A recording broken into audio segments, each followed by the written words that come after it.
What's up, YouTube? This is your boy Ant. Hey, how you doing? I just want to let y'all know, like, I'm starting my YouTube page. It's my first episode, so I'm just on here just trying to, work through the process or whatever. Hopefully, I'll get better as I go, but I get it. Like it's my first time doing this, and I'm shooting a video, and I probably shot it like 20 times before I even got up here, right? But 6:30 is 6:30 p.m. And we're gonna be talking about car payments and car notes today. Like, so each week, I am literally going to be talking about different topics, different situations, things that go on in our lives, our daily lives. I'm in my 40s, and I'm really just trying to learn how to like navigate life, because I made so many like dumb decisions when I was in my early 20s. So now I'm just trying to make better decisions. So that's what my YouTube page is called, Right Decisions, because I want us to make better decisions together at the end of the day. And, so I'm not a guru, I'm not a financial expert, I'm not any of those things. I'm just Anthony, right? And this is called Righteous Decisions. I served my country, did 22 years in the Navy, retired a few years ago, and now, I'm just exploring life and making sure I'm making slowing down and making good decisions because sometimes like I don't like people just don't do it right. They just be acting as a fool around these streets. But we're gonna talk about car payments. It's like we need cars, but we don't need car payments. We have to find other ways to get vehicles. We got to find other ways to get around in transportation and stuff like that. And I think sometimes we get stuck in this like tunnel vision where we got to go to a dealership. We got to go here to get things. And it's other options. There's auctions. There's private sales. There's all these other things that we can do that we still got to do the research for to get done and all this stuff like that. So I know my eyes probably all over the place because I'm trying to like be the camera and make sure my eyes is like looking at the webcam and all this stuff like that. So I'm working through it. I'm gonna figure it out, right? So hopefully y'all like, right? Share it, subscribe, right? Let's live life together. Let's grow in life together, and let's make good decisions together, right? So just like I said, you need a car. You don't need a car payment. You don't need a car payment, right? Already paying insurance. We already paying maintenance, right? So why add another expense to your life when you already got to pay for the insurance and you already got to pay for the maintenance, right? So we gonna break down some of these numbers, right? Because I googled this stuff and I'm like, man, like what are they talking about? So basically, right, it's over 100 million Americans, 100 million Americans that have auto loans right now, according to the Nasdaq. That's like 40% of Americans, basically. 40% of these people, right, of Americans are making car payments. And I'm like, bro, what is going on? Like, what is going on? Like, making car payments, right, accounting approximately 1.5 trillion in auto loan debt, right, according to CNBC, right? I googled all this stuff. I googled all this stuff. Like, I'm just trying to figure like I googled all this stuff, right? Right. Some factors, right, increase, right? The auto loan debt, the pandemic, right? The supply chain, the inflation, higher costs, right? And it's like you gotta look at this way, right? These repos, right? People getting the cars repoed. They're going back to probably the same dealership they went to. They getting repoed and stuff like that. All of this stuff, and we're like, man, like what's going on, right? So they said approximately 1.8 million people is gonna literally have a repo right now, right? They literally gonna have a repo, and they're projecting this right now for 2025. Last year it was over 1.73 million people got caught repo, right? 2023 it was 1.49. 2022 1.2 what billion, man, right? Whether they could afford the car or not, it doesn't matter. Like they literally, right, is getting their car taken from them, right? Because we can't make payments. So we gotta alleviate the payments so we can just drive our car at peace. So if something happens in our lives, hey, I still got my car, right? I lose my job, I still got transportation, right, to find another job or whatever case may be, right? So I appreciate you, right?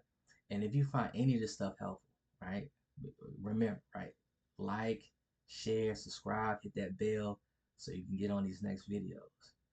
All right. So we gotta look at this one, right? So in quarter 1 of this year, right? That's up to April. I think it's like January, February, March, April, whatever case may be, right? So, y'all 3 month quarters, 4 month quarter, whatever y'all want to look at it, right? New vehicles, right? Just beginning this year, right?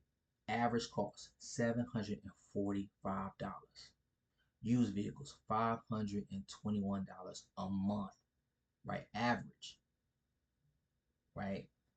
So basically, right, in April, it's like May 25, Automotive Moody's Analytics New Video Affordability Index reported that it was $753 in April 2025. $750 a month on average, right? That's just in April. So quarter 1, it was $745 a month. Now it's $753 average, right?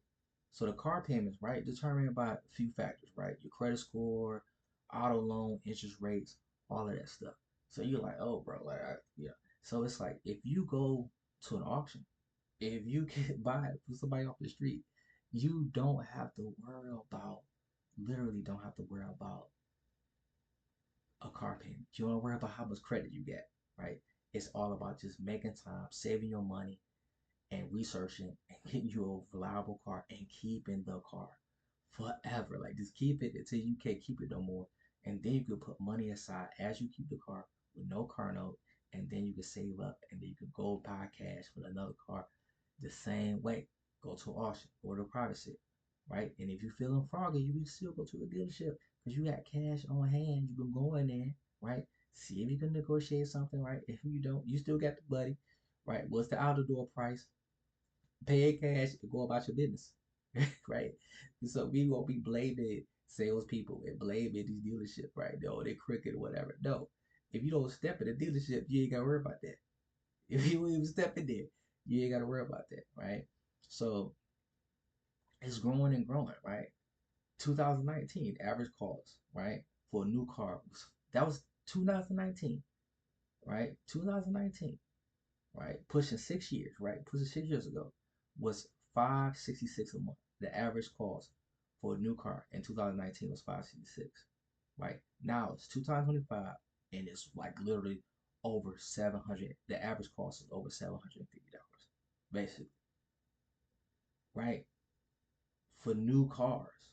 So it's crazy, right? I like cars too. Like I want a new car too. Like I've been looking at this 2025. This I like MDXs, Acura MDX, 2025 Acura MDX. Like I'm looking at this 2025 Acura MDX. I'm like, bruh, this is crazy. So I Google some numbers. I Google some numbers. They be looking at every time I look at my thing, right? Right. Just say, because most people we go in a dealership, right? Most guys, most people for the most part got probably like $1,000 put down. They put like $1,000 down, right? Right? For those people who got like 5,000, 10,000, sometimes 50, $15,000 to put down on the car, I question what's going on. Like, because if you got that much and that discipline to save that much money while you are not saving a little bit more money and just buying you a car outright, a nice car, a reliable car, right? I think people are getting stuck on this. Like, oh, I gotta reroute into BMW or Jaguar. Well, it's your car, right?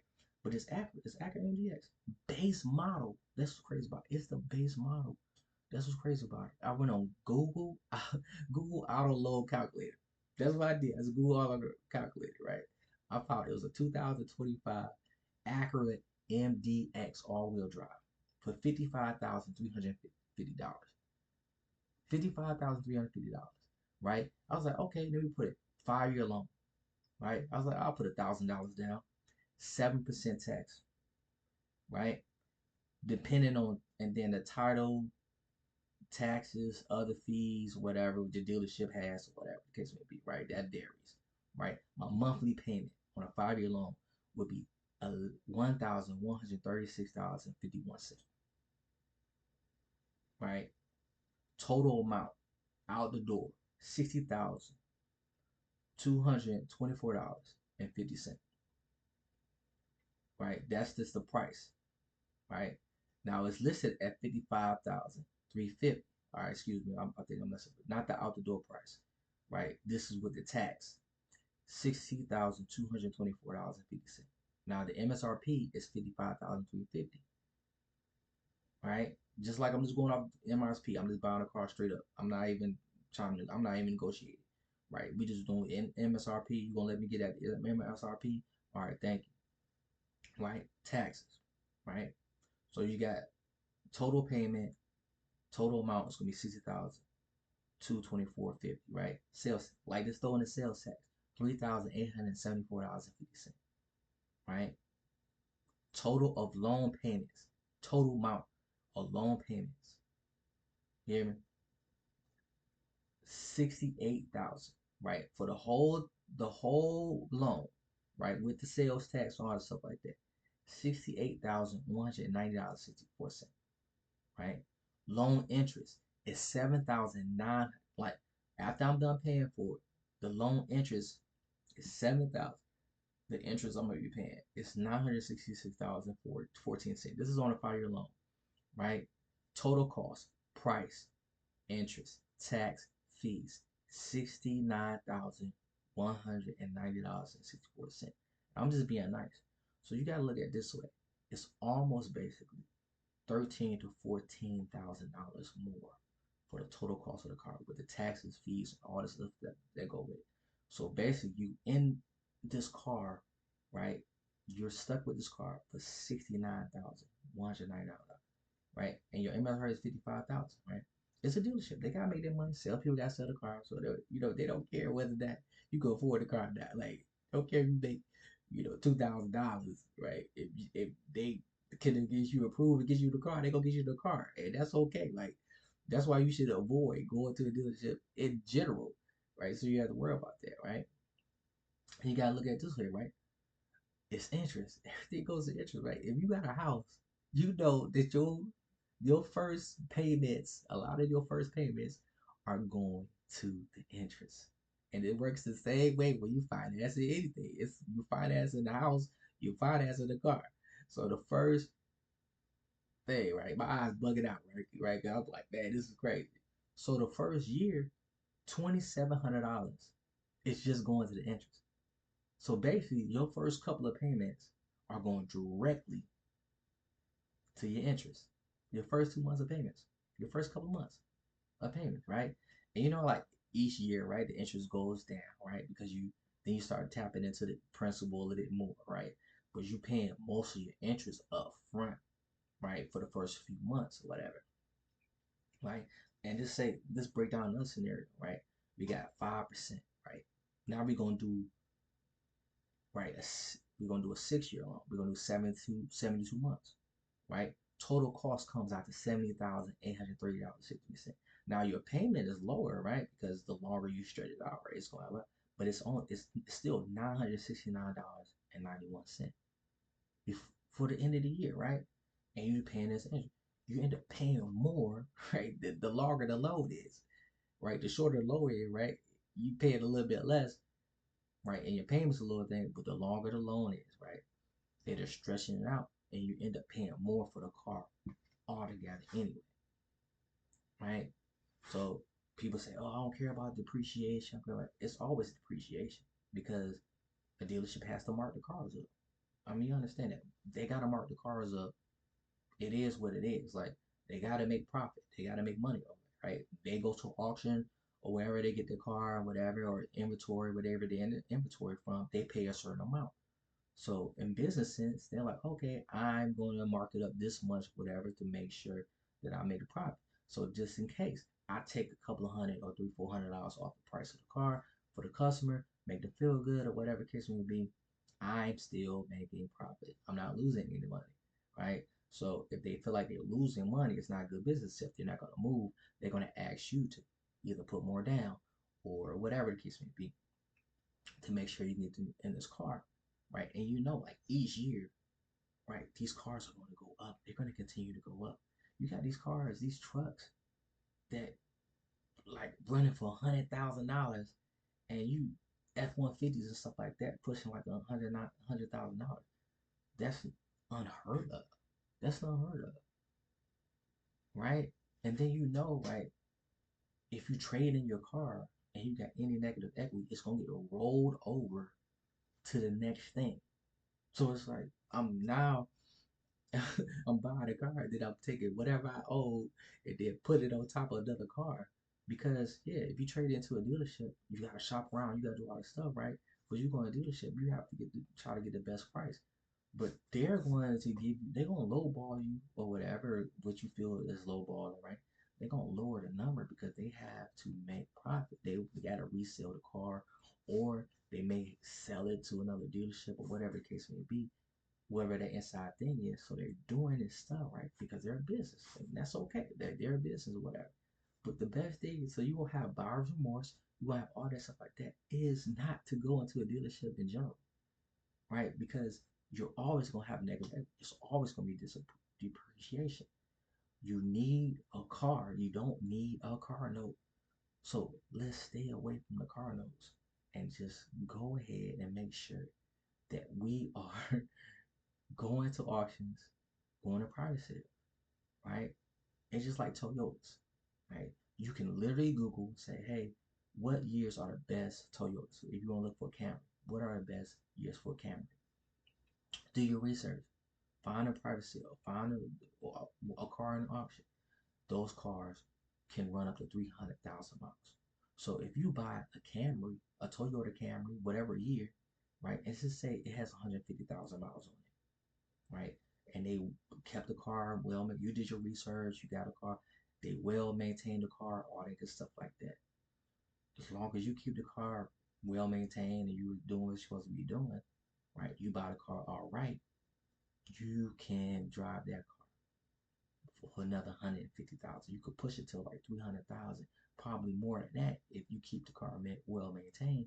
It's gonna take you forever unless you're going on like 8 different road trips every year, right? But if you just normal driving, and the average, I think the average mileage for each year is around like 13, 14,000. I may be wrong. Maybe in the comments, help me out.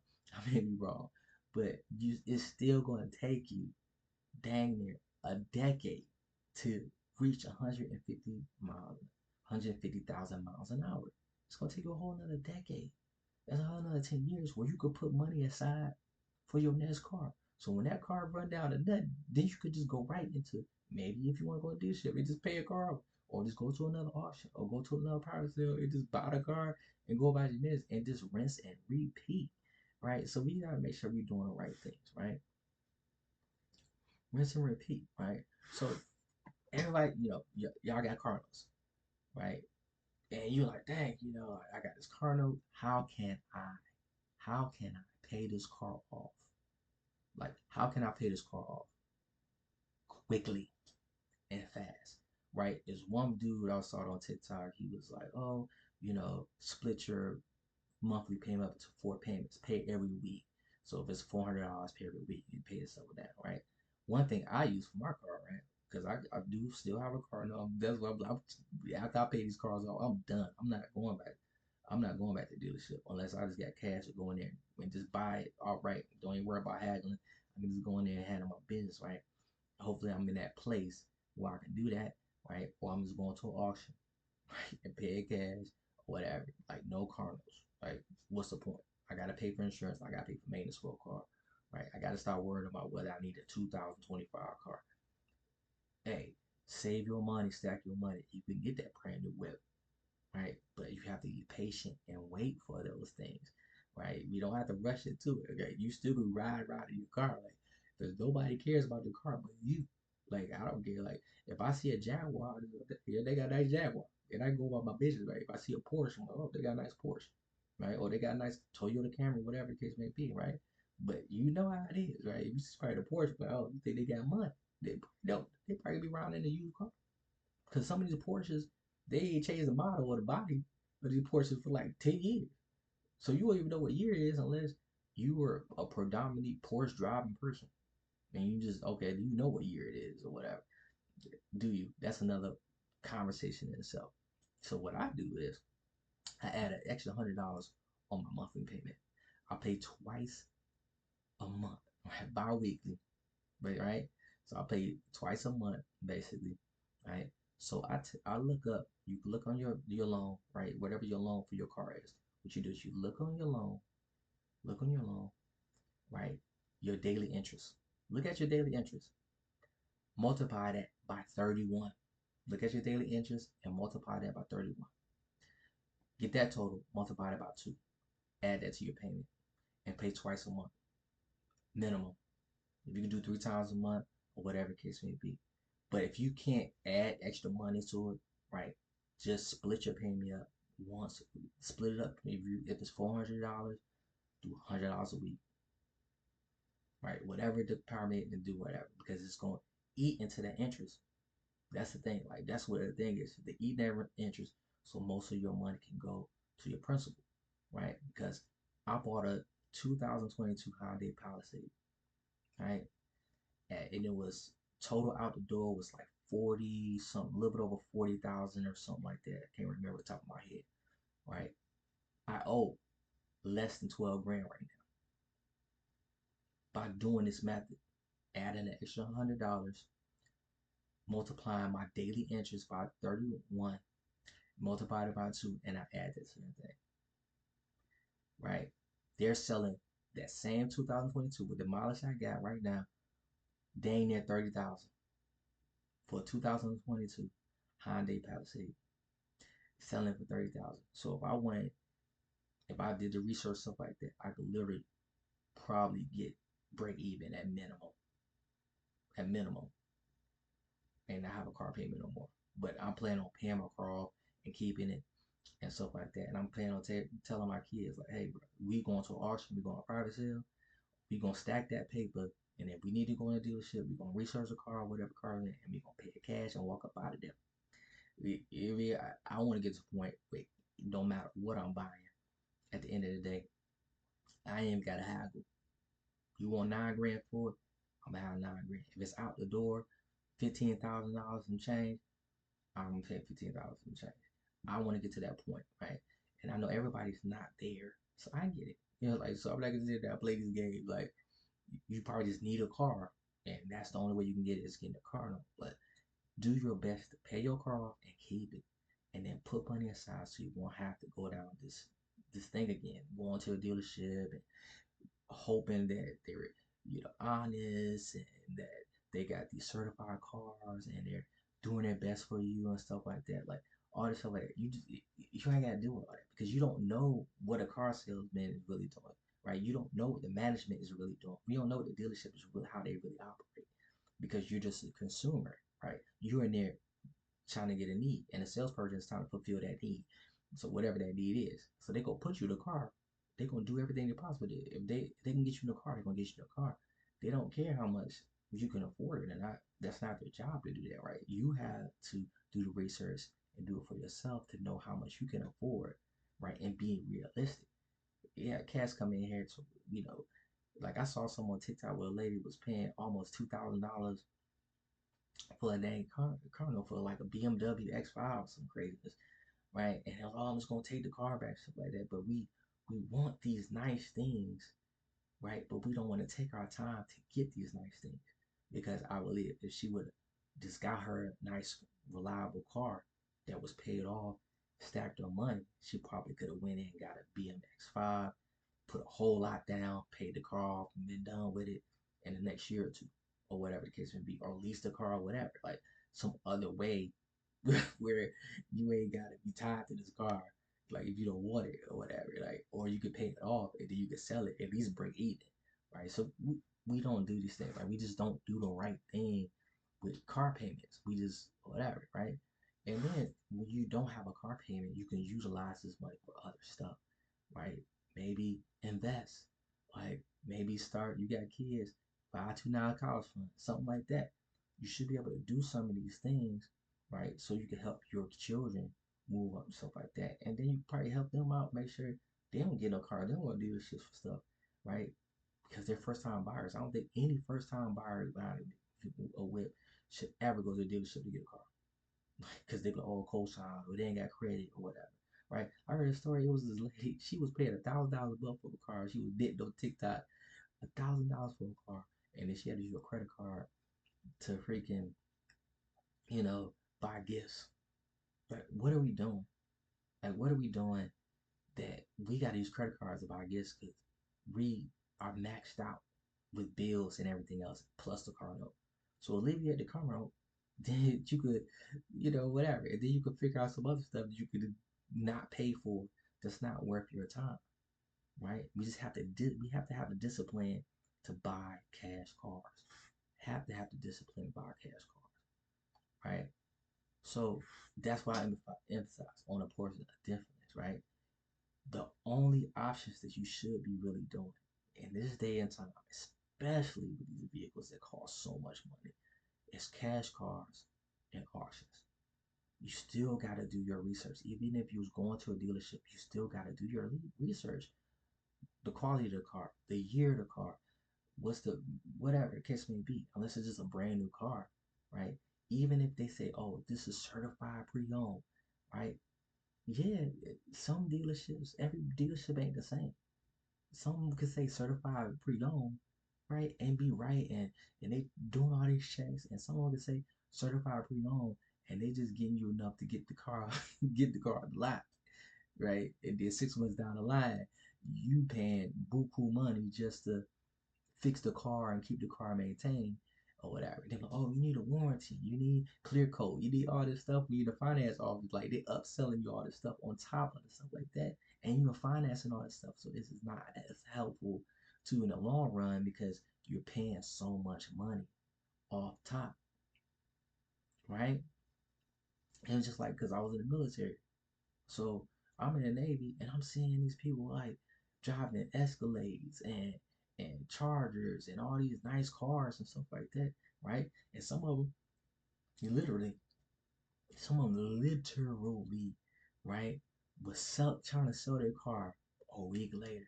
You got this brand new Escalade trying to sell your car a week later, right? But it was a guy, my man, right? And he was always driving nice cars and stuff like that. And I'm like, man, what's going on? He was going to auction buying these cars, keeping them well maintained, keeping them for maybe barely 2 years, then selling them, and then going right back to the auction to get something else that he wanted. He ain't never kept a car more than 2 years. And he's like, oh man, you should do the same thing. And I ain't listen to him because because back in 2002, I bought me this Chevy Cavalier Sporty Edition, and I paid that off. I paid it off, and I kept it 3 or 4 years later. But the engine ended up blowing out 3 or 4 years later after I paid it off. But it felt so good when I ain't have a car. But then I end up getting because I need another car, right? The engine blow out, like I would have paid $2,000 to get a new engine or whatever the case may be. And I'm like, oh, I'll go to the dealership to get a car. And I'm like, yeah, if I would have just sacrificed some time, saved us some money, I probably could just got a brand new engine, put it in there, get it installed, and could have, drove it for another, 5, 7, 8 years for all I know, whatever the case may be. But just what I'm saying, like with us, we don't slow down. We just go and go and go and go, and then we wonder why we caught up in this predicament. Whereas like now we're $20,000 negative equity, $25,000 negative equity, two repos and stuff like that, still going to dealership trying to get a car. When it's like just sacrifice your time, you know what I'm saying? And just go get you a cash car because they don't care you got repos. They just care that you have the cash and the money to buy the car at the end of the day. And they do. You ain't got to worry about no bank. You ain't got to worry about no interest rate. And right, I just believe, my personal opinion, that you shouldn't walk in the dealership at all unless you can get 0% interest out the door. To be honest, because then at least okay, I'm gonna be paying this or whatever, and I'm gonna be paying towards the principal when I'm paying. I'm not gonna be paying interest because I got 0% interest, right? And, y'all in the comments like just let me know if I'm talking crazy or you like, bro, you dumb or whatever. Like you could say all that stuff like that. But I'm my personal opinion, and I am going away from car payments. I'm going away from because the only two things I want to worry about having a vehicle is just keeping the maintenance up and paying the insurance like I gotta do. And that's it.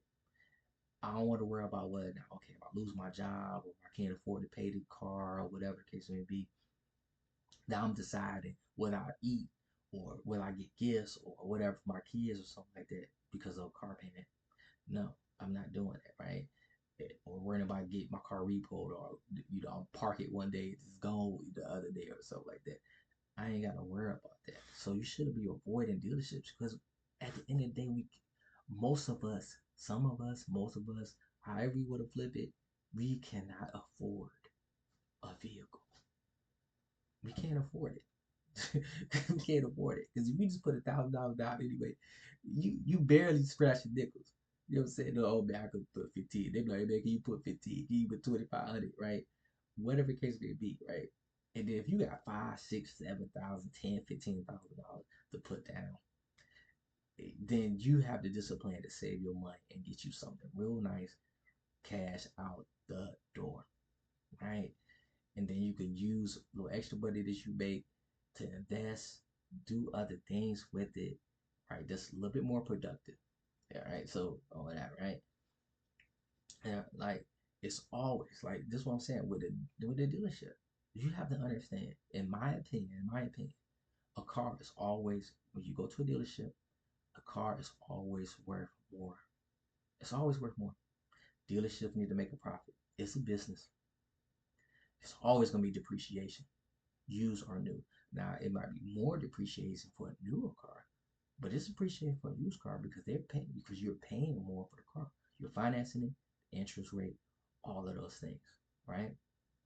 Now auctions, you go to an auction, you do a private sale, right? You can haggle, you can bid on the car, right? And if nobody else or somebody else really not bidding, right, you can get the best price for it, right?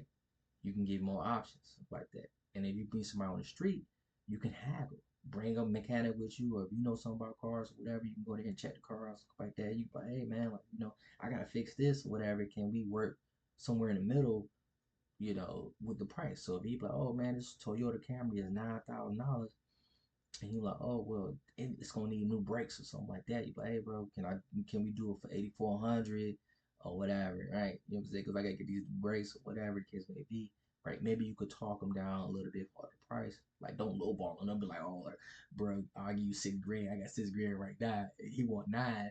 You know what I'm saying? Like don't be disrespectful, right?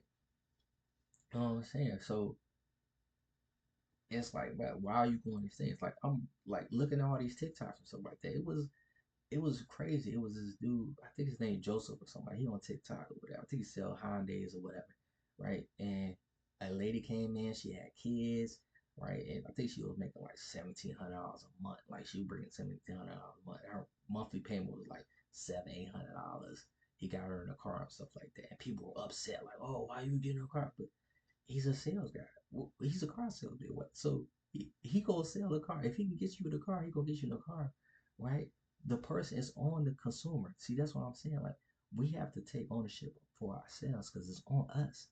So as long as it's on us to do what we're supposed to do, then we shouldn't be walking in no dealership.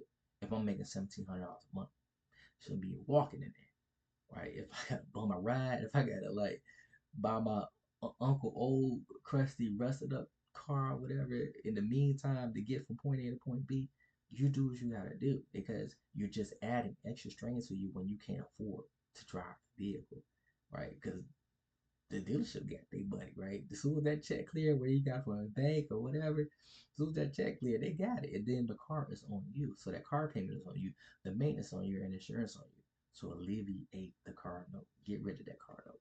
Right? Just stop going to these babies to get the car note, man. You can't afford it, right? Right. I got a 9 to 5. I make pretty good money, right? I got a family, whatever. I make pretty good money. So I can afford, like, I can go get me whatever, and I can afford the car note. But it does not make sense for me to pay it. Even though if I want this car, it doesn't make me sense to pay it because it's like, man, I got to pay all this money. Then I got, like, all the warranty and all that stuff like that. I got to do all this extra stuff when I could just buy a reliable car, well maintained, cash on hand, right? And I could have it, right? And if I have any issues, I'm still going to, at the end of the day, I'm still going to come out on the best end because I have no interest on the car. I got whatever, right? No matter how good my credit is, if I can't get 0% interest and zero down, it ain't even no point because it's like, bro, you paying more for the car. If it's 6%, 5%, or 6% interest, now you're paying. five, six, seven, $8,000, depends on how much the car is, in interest. Like $8,000 more in the car. So you got $50,000, 54, 50, whatever $1,000 car, and then you got eight, seven, $7,000 in interest on top of that. It's crazy. Like, so why are we doing this? Like, why are we playing these games? You can't afford it. Like, if your car payment is is half of what you make, it's almost half of what you make. You need to. Why are you signing these papers for $1,000 car payment? You make $2,000 and you sign a paper for $1,000 car payment. Like, bro, where you live? Like, you don't have no other bills. Like, nothing else to worry about. Like, you literally are setting yourself up for a repo. You are setting yourself up to get your car repo. There's no way you're gonna keep up. Anything can happen. You know what I'm saying? Like, or you gotta get another job that don't pay as much, or you get fired, whatever the case may be. Hard times. Somebody dies, like you don't know what's going on. You gotta put yourself in a position where, hey, if it come down to it, I ain't gotta choose between my car payment, getting gifts for my kids, getting food for myself. Like I ain't gotta deal with none of that. You know what I'm saying? Like, so I don't get this thought process, right? You pay cash, right? You gotta pay cash, right? You want to finance a car, pre-approved, it don't matter. If it got interest on it, you paying interest, you paying more with the car. So if you wanted to sell your car 2 years from now, you're still have negative equity. You're still gonna owe more what the car is. If you traded the car, like just this continued cycle, and then you just locked into these cars. When you first bought a car, you should have this took your time and literally just waited out. Just wait it out. Just wait it out. Just pay the car off, keep it well maintained, right? Get you a reliable car, get you a reliable brand. Toyota's a reliable brand. Like no matter how you flip it, like most of their cars you can run until 300,000 or more, right? So you have to make sure you're doing the right things and not just going to these dealerships. Avoid dealerships with all costs. You don't know what you're doing. Even if you get advice from a person, a former salesperson, a former person, or whatever, even if you get all the advice in the world, you don't know how the dealership really operates. You don't know what their quotas is. You don't know if they have a monthly quota, a daily quota, a weekly quota, a bi-weekly quota, or whatever the case may be. That's why they tell you like, oh, if you want to get a car, go at the end of the month. Go at the end of the month, right? You get your best deal because they probably net most of their sales. They probably just trying to, get inventory out, or whatever, so they can get more new inventory in, right? So it's all of these things on the back end, and it's like you're trying to navigate that when you don't know nothing about it. You don't know nothing about buying a car from a dealership. You don't. Like, you just really don't know, right? You don't know how much they really mark that car up, right? You don't know if they got it for 10 grand and they're selling it for $22,000. You don't know that. Like, you just know, oh, okay, it's $22,000, right? But you don't know that. So that's why you need to go to auction, go to private sales, because you can really start getting an idea on how much these cars are, how much you can bid for these cars, how many these newer nicer cars with low mileage, how much you could really buy them for, right? Instead of going to a dealership where they're going to charge 20 because they're a business, and it's okay. They're a business. They want to make their money, but just as a regular person that work a 9 to 5, and you ain't making that money, you need to stay away from dealerships. It's no point. It's no point. You're just burying yourself in the car payments, and you hope, and you hope, and you hope, and you pray that car that you get is just going to be reliable and it's going to be the greatest car, and you don't do any research. We don't do a lot of research, and we get ourselves in a position where now we got a car that we can't really afford to drive. And you can understand, right? From my personal experience, I'm gonna let y'all know, right? My commute is very short. It's short. My commute is short. It is short. My commute is so short, right? I got a 15-minute commute, right? So I'm driving my car barely 2 hours. Not even, I'm just being great. Not even 2 hours a day. I'm driving my car not even 2 hours a day.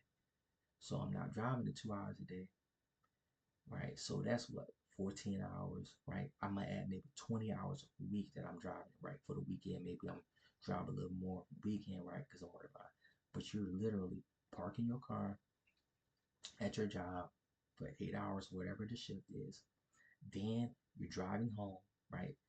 All right, and I understand people out here in these streets, like y'all got hour commutes, 2 hour commutes, and all that stuff like that, right? And you need a vehicle, right? But you do not need a car payment. So we need to work our way. If you have a car payment, you need to work your way out of it as quickly as possible. Pay that car off as quickly as possible. Whatever extra money, just load it and dump it on that car and pay it off, so you don't have to worry about it no more. You just have to just maintain it and pay insurance on the car. That's all you gotta do, and you have to keep your car for the life of the car. Whatever car you get, you need to keep it. Keep it for the life of the car, and whatever extra money you get, you put it away. You invest it. You put it for car maintenance. You put it for your next car, and that's what you do, right? At the end of the day, y'all adults. Everybody is adult. I'm not telling nobody to do nothing they don't want to do. Y'all adults, right? I tell my kids all the time that are adults, the ones that are adults. You adults, you gonna make what decisions. I'm gonna give you advice. I'm gonna try to guide you in the right direction, but you gonna do what you want to do, and that's it. That's plain and simple. You're gonna do whatever you want to do. So that's what y'all gonna do. So what I'm saying right here, it's not gonna hurt nobody, no dealership, no salesman, stuff like that. It's not gonna hurt anybody, right? The only thing that's gonna hurt them if these cars keep on getting more and more expensive, right? Because it's gonna get to a point people can't afford to go to the dealership to get a car in the first place, and then that might change some of the dynamics of supply and demand and how many vehicles they make and all the other stuff that kind of go behind the scenes, whatever the case may be. That may change, right? Tariffs, whatever y'all want to blame, whatever the case may be, right? Y'all have those decisions and those decisions to make, right? But y'all adults, you gonna make whatever decision you gonna make. If you want to drive a BMW X5, whatever car, if you want to drive a Jaguar, F Pace or whatever the car, you want to drive a Porsche, right? Whatever car you want to drive, like that's what you want to drive, and you be like, oh, that's the only way I'm gonna get it if I go to a dealership. Do you? Cause you're an adult. And you know what I'm saying? Like, that's your buddy. I don't care how you spend your money. Like, I'm just saying for the people out here who really can't afford it and need to make a better option, right? I just think y'all, right? I'm getting close to the end, right? But y'all adults, man, y'all know the best way, right? Just remember. Take it from me. Take it from me, right? Don't say I ain't warn you. Don't say I ain't trying to help you out, right? But stay away from these dealerships, man. They they charge you more for the car, right? It's a business. They burn their business. So you need to find another way to get a whip because you don't need a car. No, you don't need a car payment. You don't need that. You need a car, and that's correct. And if you already got a car payment, you already got a car note, pay that thing off as quickly as you can. And hopefully you don't got like negative equity on top of negative equity, like crazy numbers. Like hopefully you ain't rolling like that. You need to find, it's some gurus out there. It's some people out here who know how to like get these payments down, how to fix this negative equity, right? And that might be something you have to go to dealership to help you, but they might have be able to put you in a lease or something to help you at least leave that. But after you get out of that, after you get that debt out there, the negative equity off your car, bruh, if you're financing a lease or whatever, next opportunity, just hey, go to auction, go to private sale. Like don't go back to the dealership. Don't put yourself back into a hole that you found a way to get out of that hole. Um, but let me know in the comments, like if you want me to do a part two about car payments, or maybe I covered it all, or maybe like, hey, they cover this or whatever, or it's something that you just want to have, you just want to talk about, like you just want me to just talk about it and just kind of get it out there, right? Any topic, it doesn't matter. Like we gonna talk about it. I'll research it. I'll look at it, and we just go talk about it. Hopefully you get the best out of it. So I appreciate y'all, and don't forget to like, share this video, right? Hit the bell, do all that stuff like that. I can't wait to read y'all comments and respond to y'all comments, stuff like that, right? Hopefully, yeah, man, just interact with me, man. Like you share with your people and stuff like that, right? Remember I said, right, y'all grown, you gonna do what you wanna do. Understand this, right? If you could alleviate a part of having a car, you know you gotta do maintenance, you know you gotta do insurance. So why not get rid of the car, get rid of the payment, right? And ride freedom. Ride with freedom where you know that if you go on hard times, that you ain't gotta worry about a car payment. You ain't gotta worry about nothing like that. You ain't gotta worry about trying to figure out how to get out of that. But you still have a well maintained car to yourself. But happy Tuesday. Love y'all. Hope to see y'all again. Right? Holla at your boy. Right? Righteous Decisions. Your boy Ant. All right. Be safe. Peace.